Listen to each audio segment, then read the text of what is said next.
Everyone, welcome to Games Lyceum. I'm your host Liam, aka Himbar, and today I just had a quick video I wanted to make. I mentioned this, I believe, on YouTube, at least in one of my weekly updates, actually, and I mentioned it on all my social media before the day. But Weird Tales turned 100 in on February 18th, so that was just this last Saturday. And I mentioned it, I think, on Twitter that day, but I was really busy. I was at a conference. Um, and so I didn't really get a chance to celebrate, or else I probably would have actually made a video like this one. So I kind of just wanted to, talk about a little bit about Weird Tales, but also just, a little bit about the importance of pulp, right? So Weird Tales, it hit, um, I guess you could say shelves, but, the stands that it was sold at on February 18th, 1923, years ago. The magazine's had a lot of iterations, but technically it's still going. There has been, I believe, several points where it stopped, essentially. I have the newest issue, it just came out late last year, which I didn't grab to show you because, in some ways, I care less about present Weird Tales, and just more about the legacy of Weird Tales. And Weird Tales, for those unaware, is basically where you get the modern fantasy and horror genres. Um, that's essentially it. I mean, forget Stephen King and forget for a second, don't forget him entirely, but that this is important stuff. Okay, like um, before that, you had other pulp magazines as well, stuff like All Story. I believe it's Amazing. That was, I don't know. Maybe Amazing's about the same age. I should look it up, to be honest. Um, I'll do that right now. But then you also have, I think, Argosy. Um, and so you had stuff like that. And like All Story, for example, did publish some like science fiction, um, but it wasn't a lot of science fiction. A lot of pulp back then was no, Amazing was after Weird Tales, okay, 1926. So a lot of pulp was like historical, or it was like noir stuff. It was like mystery, crime stuff, or just historical adventures like westerns, um, or maybe stuff that was like medieval or Renaissance or like late early modern period. You know what I mean? Like it had a lot of pulp stuff. So what's special about Weird Tales is that its focus was on horror and the weird, right? And so this is where we get stuff like Lovecraft, which probably one of the most influential writers of the 20th century, Howard Phillips Lovecraft, with his cosmic horror.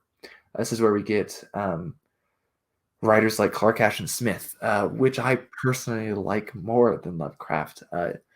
And honestly, it's funny, but there's a quote from Lovecraft saying that Smith is the best cosmic horror writer, and it's just funny because cosmic horror is also called Lovecraftian horror. So, but I love Smith a lot, Clark Ashton Smith. In fact, there's a poem by Clark Ashton Smith in my one issue of Weird Tales that I do have. I believe this is the May 1940 issue. This has the first Weird Tales sale for Fritz Leiber, which is why I have this issue. The automatic pistol. And it's a fun story. It's creepy, right? It's a horror story. And so yeah, this is important stuff right here. I also have one other pulp. So another pulp that came out later than 23 is 39 was the first issue. It was unknown. Of course, this is the August 1939 issue. Has the first professional sale of Fritz Leiber, actually. And so it's kind of a horror story, but it's a fantasy horror as well. And so and the other big name you get in a Weird Tales, you get a lot of big names, to be honest, and I'm not going to talk about those because I want to keep it short, but is Robert E. Howard with, I believe it's in 1929. The Shadow Kingdom was released. Wow, yeah, this is a definitely different video than normal. And I believe it's the Shadow Kingdom. Was that part of Weird Tales? Yeah, okay, August 1939. The Shadow Kingdom is often considered the first sword and sorcery story. This is Cole. This is before Conan. And it's a really good story, actually. You should go read it.